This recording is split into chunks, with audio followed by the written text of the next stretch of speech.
Kenalin, nama gue Rachel. Umur gue masih 15 tahun. Sekarang gue duduk di kelas 2 SMA. Mungkin kalian mikir gue ini masih bocil ya kan?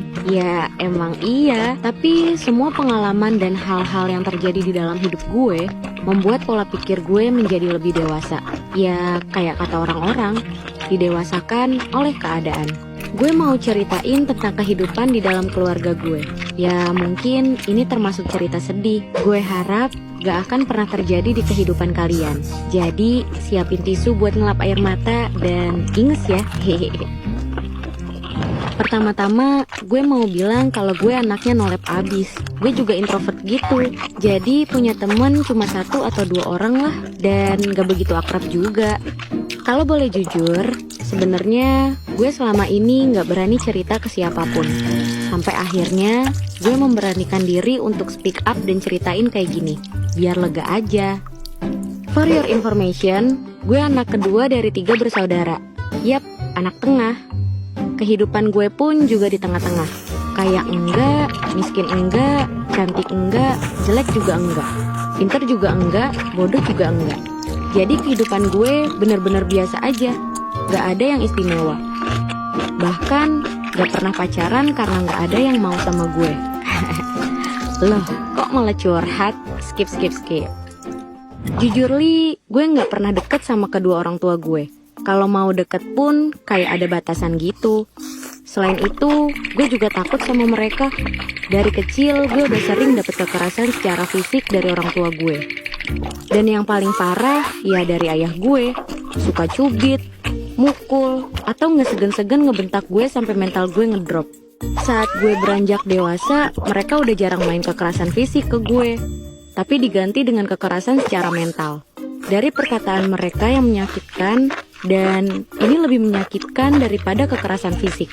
Bahkan ada satu pengalaman yang paling membuat gue trauma dalam hidup gue, yaitu dilecehkan sama ayah kandung gue sendiri. Mungkin beberapa dari kalian udah sering juga lihat di berita-berita hal semacam ini. Dan ini juga terjadi dalam hidup gue. Kejadiannya saat gue kelas 1 SMA. Saat itu ibu dan adik gue pergi ke rumah nenek gue. Kecuali gue, ayah gue, dan abang gue. Saat kejadiannya, abang gue lagi pergi main sama temen-temennya. Terus di rumah itu cuman ada gue dan ayah gue. Awalnya ayah gue minta urutin badan dia, dan dia minta buat ngurutnya di kamar aja. Tapi gue tolak, karena ngerasa canggung. Akhirnya kami berdua di ruang tamu. Setelah selesai, ayah gue nawarin buat ngurutin badan gue. Kebetulan kemarin-kemarin gue habis jatuh dari motor. Jadi ayah sekalian nanya-nanyain di bagian mana yang sakit. Gue nunjuk di lengan gue, tapi ayah gue malah ngurutin di bagian punggung. Waduh. Dan lama-kelamaan tangan dia megang ke dada gue sambil ngajak-ngajak gue ke kamar. Dan katanya nanti dia bakal ngasih gue uang.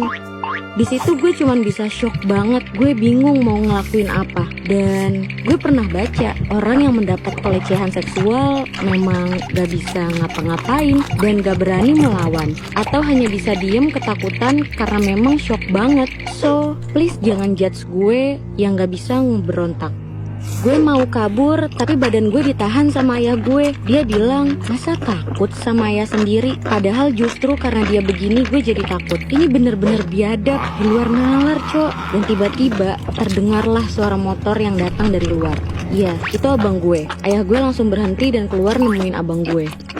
Sedangkan gue langsung ke kamar dan nutup pintu.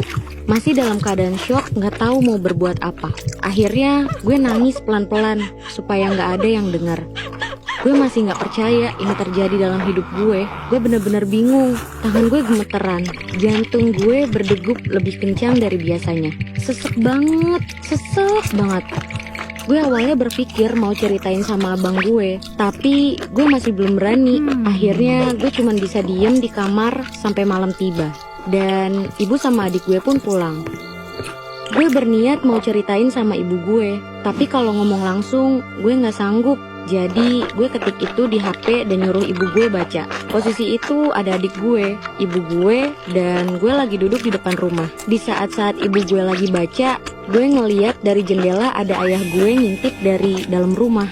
Sumpah, gue ketakutan banget dan mencoba nggak ngeliat ke arah situ.